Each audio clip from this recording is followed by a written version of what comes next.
सप्रेम जय महाराष्ट्र. महाराष्ट्रभरातून शिवसेना एक वादळ या माध्यमाला पाहणाऱ्या तुम्हा तमाम प्रेक्षकांना, सर्व शिवसैनिकांना माझा अनिश गाढवेचा मानाचा जय महाराष्ट्र.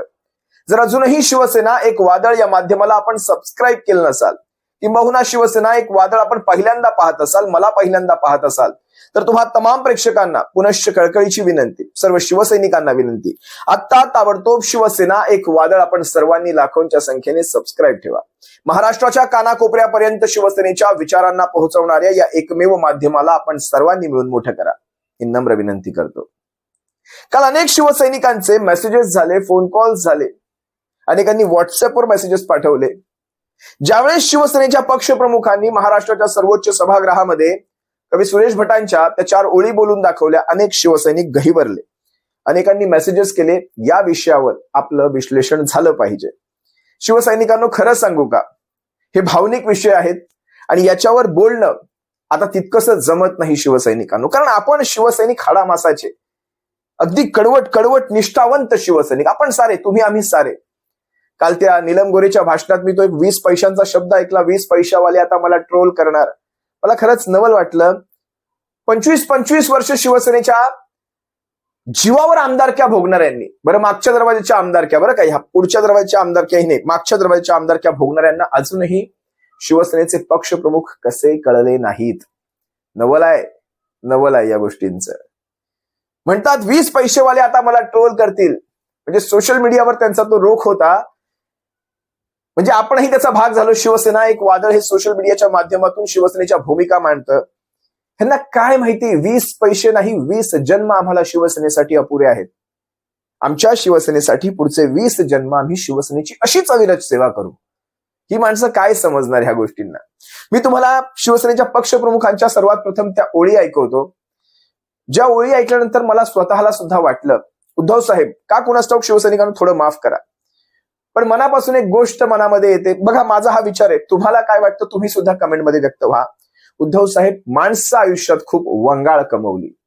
म्हणजे जे वाक्य मी दादांना म्हणतो तेच वाक्य उद्धव साहेब तुम्हालाही म्हणतो. तुम्हाला बोलण्या इतका काही मी मोठा नाही, पण जी काही माणसं तुम्ही आयुष्यात मोठी केलीत, तुम्ही स्वतः ही गोष्ट मान्य केली, कारण तुमच्या 4 ओळीमध्ये त्या गोष्टी आहेतच.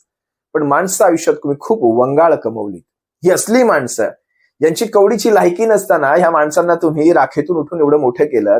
आज ही माणसं तुम्हाला कसं वागायचं, कसं जगायचं, कसं बोलायचं, कसं भेटायचं, ह्या गोष्टी शिकवू लागले. म्हणजे करंगळी पकडायला दिली असताना हात पकडला, तर हात पकडल्यानंतर डोक्यावर काय करतायत पहा ही माणसं. एकदा उद्धव साहेबांच्या ह्या 4 ओळी नक्कीच तुम्ही ऐका, त्यापुढे मी माझं विश्लेषण करतो. की केले कुणास्तव ते किती हे कधी मोजू नये, होणार त्याची विस्मृती, त्याला तयारी पाहिजे. जो अनुभव मी घेतोय, डोक्यावरी जे घेऊनी आज येथे नाचती, घेतील ते पाय तळी, त्याला तयारी पाहिजे. हे सगळं आयुष्य आहे. म्हणजे जे डोक्यावर घेऊन नाचतात तेच एक दिवस आपल्याला पायतळी तुडवायला बघत नाहीत, कारण त्यांना स्वतःला जेव्हा काही पाहिजे असतं त्यावेळी ते कोणी काय दिले हे काही न बघता ते आपल्याला सरळ तुडून पुढे जात असतात. आणि हे विंदांचं झाल्यानंतर एक सुरेश भटांची मोठी कविता, त्यातली 4 ओळी मी मुद्दामून सांगतो, जी कदाचित म्हणजे मलाही वाटलं की इकडे वाचावी. मित्र कोण आणि शत्रू कोण, गणित साधे कळले नाही. नाही भेटला असा कोणी, ज्याने मला छळले नाही. रुसून राहिले माझ्या अगदी जवळचेच, पण मी कोणाला कळलोच नाही. हे सुरेश भटांची कविता आहे. आणि मला असं वाटतं की हे जरी खरं असलं तरी मला जी काय संधी मिळाली होती त्या काळात जे मी केलं ते प्रामाणिकपणाने केलं. आणि ते प्रामाणिकपणाने केलं म्हणून महाराष्ट्रातली जनता मला त्यांच्या कुटुंबातली एक सदस्य मानते. मी या मायबाप जनतेला मानाचा मुजरा करून आपल्या सर्वांचा या सभागृहात निरोप घेतोय. जसं मगाशी मुख्यमंत्री महोदय आपल्या आधी मी जेव्हा आलो तेव्हा तुमच्या आधी मी जे बोलत होते त्यांचं थोडंसं ऐकलं की कुठे भेटू. मी मुख्यमंत्री महोदय थोड्या वेळाने आपल्याला भेटायला येणार आहे, पण काही जणांना रणांगणात, काही जणांना कुठे, आणि काही जणांना असं वाटतं की इथे भेटलात तर अशी काही लोक आहेत. असो, मी उद्धव साहेब म्हणतायत, केले कुणासव ते किती हे कधी मोजू नको, होणार त्याची विस्मृती त्याची तयारी पाहिजे, डोक्यावरी घेऊन आज इथे नाचती, घेतील तेच पायदळी त्याची तयारी पाहिजे. पुढे ही विंदा करंदीकरांची आणि सुरेश भटांची पुढे जी महत्वाची कविता मी तुम्हाला म्हणालो, 4 ओळी ज्या बोलल्या त्यांनी, अनेकांच्या खाली बुडाखाली त्याच्यामुळे जाळ लागला असेल. काय म्हणाले? मित्र कोण शत्रू कोण गणित साधे कळले नाही, मित्र कोण शत्रू कोण गणित साधे कळले नाही, भेटला नाही असा कोणी ज्याने मला छळले नाही, रुसून राहिले माझ्या अगदी माझ्या जवळचे, पण मी कोणाला कळलोच नाही, मी कोणाला कळलोच नाही. मग कशी म्हणालो ना त्या गोरे, खर तर उद्धव साहेब तुम्ही आम्हाला कळालात एवढं पुरेसं आहे, आणि तुम्ही आम्हाला कळालात, आम्ही तुमच्या सोबत आजन्म आहोत, आजन्म. पुढचे मी मगाशी म्हणालो 20 जन्म तुमच्यासाठी उद्धव साहेब, या शिवसेनेसाठी, या 4 अक्षरांसाठी. आम्हाला तुमचे 20 पैसे नको, आम्हाला तुमचे 20 लाख नको, 20 कोटी नको, 20 अब्ज नको. कष्टाची बरी भाजी भाकरी तुपसाखरेची चोरी नको. काय म्हणतोय मी? कष्टाची बरी भाजी भाकरी तुपसाखरेची चोरी नको. कविताच चाललेत तर आपण ही कविताच थोड्याशा म्हणू. ते भिंत खचली चूल विझली, गंगामाई पाहुणी आली, 4 भिंतीत राहून गेली, भिंत खचली चूल विझली. ते म्हणतात ना, मोडला नाही कणा आमचा कधी आणि मोडणार नाही कणा. साहेब तुम्ही फक्त पाठीवरती हात ठेवून फक्त लढ म्हणा, एवढीच आमची अपेक्षा आहे, बाकी काहीच नाही. काल ज्या वेळेस त्याच सभागृहामध्ये स्वतः या उपसभापती नीलम गोऱ्हे म्हणतात, त्यांनी शेवटच्या क्षणी सुद्धा म्हणजे आपली पुढची विधान परिषद फिक्स करण्यासाठी, त्या एकनाथ शिंदेंना खुश करण्यासाठी, पुन्हा उद्धव साहेबांवर टीका करण्याची तो जो काही केविलवाणा प्रयत्न केलाय, जरा एकदा तोही ऐका. तळ पायाची आग मस्तकात जाईल. ह्या महिलेचं किंवा ह्या उपसभापतीचं काय अस्तित्व होतं राजकारणामध्ये? जवळपास आज 3री-4थी त्यांची ही टर्म असेल, मी चुकत नसेल तर. म्हणजे बाळासाहेबांनी ही केलं आणि सगळ्या बाकीच्या टर्म, किंबहुना शेवटची जी टर्म ह्यांनी आता जी निवृत्त होत आहेत, ही सुद्धा उद्धव साहेबांच्या काळातली आहे. 14ला सुद्धा आणि 20ला सुद्धा उद्धव साहेबांच्या काळातली त्यांची ही टर्म आहे. त्यांना उद्धव साहेबांनी ही उमेदवारी दिली होती. स्वतःच्या इमारतीच्या त्या गृहनिर्माण संस्थेमध्ये ह्या साध्या चेअरमन म्हणून निवडून येणार नाहीत. सेक्रेटरी चेअरमन असतं ना ते खजिनदार वगैरे, तिथे सुद्धा स्वतःचं डिपॉझिट घालवतील. यांना विधान परिषदेची आमदारकी, प्रवक्ता, काय काय नको ती पदं दिली. कुठून कुठून यांचा संघर्ष आहे, तो संघर्ष पाहून, यांच्यामधली ती जिद्द पाहून, कार्य करण्याची पद्धत पाहून मला माहित नाही, पण जरा नीलम गोऱ्हेंचं हे स्टेटमेंट जरा पहा, पटलं नाही.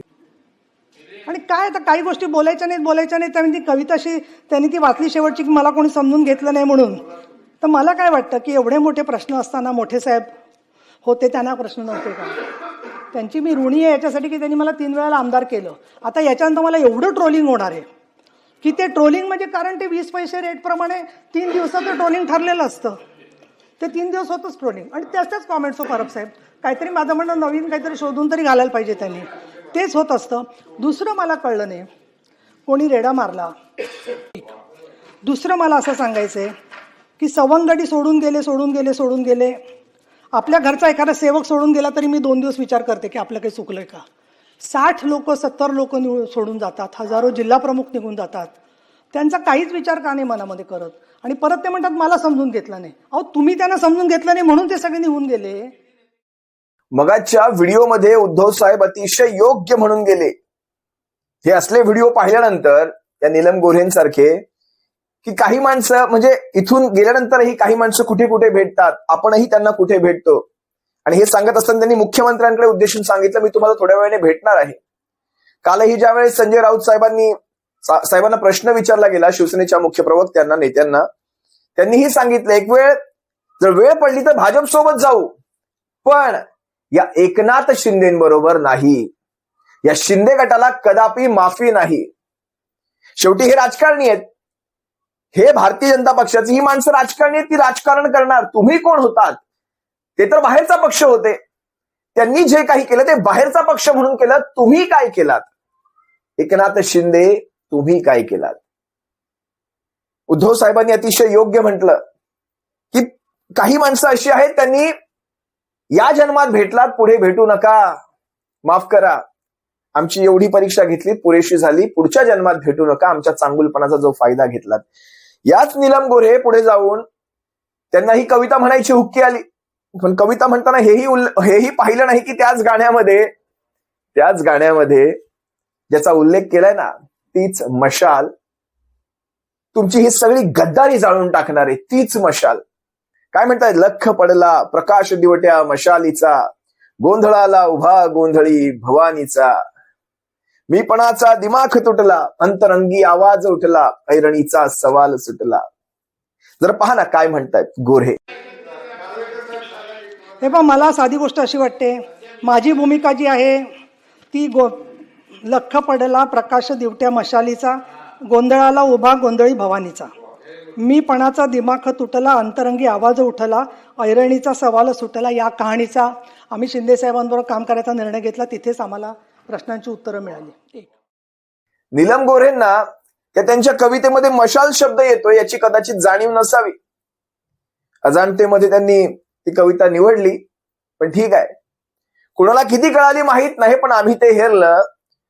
मशालीचा प्रकाश, मशालीचा दिवट्याच्या त्या मशालीचा उजेड, तो उजेड तुम्हाला कुठे कुठे अंधारात घेऊन जाणारे पहा. भविष्य तुमचं फार जवळ आहे, तो काळ फार जवळ येतोय आणि शिवसैनिक तो काळ घेऊन येणार. यांच्या स्वतःच्याच यांच्या गटाच्या मुख्य नेत्याचं सुद्धा एक भाषण झालं. उद्धव साहेबांवर 2 वाक्य म्हणाली म्हणे. अनेक शिवसैनिक म्हणतात साहेब म्हणाले, हे उद्धव साहेबांना साहेब उपकार केले. शिवसेनेच्या पक्षप्रमुखांना साहेब म्हटल्यानंतर उपकार केले. ज्यांची राजकीय कारकीर्दच शिवसेनेच्या पक्षप्रमुखांनी घडवली, त्यांची पहिली आमदारकी 2004 सालची, शिवसेनेचे पक्षप्रमुख 2003 साली शिवसेनेचे पक्षप्रमुख झाले. पहिला एबी फॉर्मच शिवसेनेच्या पक्षप्रमुखांच्या हस्ते त्यांना मिळालेला आहे. ज्यांचा राजकारणातला उदय हा शिवसेनेच्या पक्षप्रमुखांनी घडवून आणला, त्यांना साहेब म्हटले, उपकार केले. एकनाथ शिंदेंनी यांना साहेब म्हटलं. काय म्हणायचं ह्यांच्या? मला त्या प्रश्नाला तो उत्तर द्यायची नाही. हा संबंध गट, हा संबंध, हे फ्रॅक्शन काय म्हणतात, ही जी टोळी आहे शिंदे टोळी, ही संबंध टोळी, हे एक स्वार्थी लोकांची मोठ आहे. ही अशी एक मोळी बांधलेली आहे स्वार्थी लोकांची. जोपर्यंत तिकडे शीत आहेत तोपर्यंत ही सारी तिथे चिटकणार. ज्या दिवशी शीत संपतील, ते विंचवाच्या आईचं, विंचवाच्या मादीचं मी कायम उदाहरण देतो. विंचवाची पिल्लं खायचं संपलं की आईला सुद्धा कोरतडून खातात. हे बुमरँग होणार. काल तुम्ही त्या सातारवाल्याचं बघितलंच, कशा प्रकारे भाजपने ठोकलंय. हे अशा प्रकारे आता तुमच्यामध्येच कसे कलह चालू होतील. भविष्यात खूप काही पाहायचं आणि ह्याच जन्मी फेडून जायचं असतं. कुठे लांब जावं लागत नाही. तो काळ गेला, आता जुना काळ गेला. पुढच्या जन्मी, त्या पुढच्या जन्मी, 7 जन्मात आपल्याला ते भोगावं लागतं. याच जन्मात भोगून जायचं सारं काही आहे ते. स्वतः एकनाथ शिंदे उद्धव साहेबांबद्दल काय म्हणाले ते जरा पहा.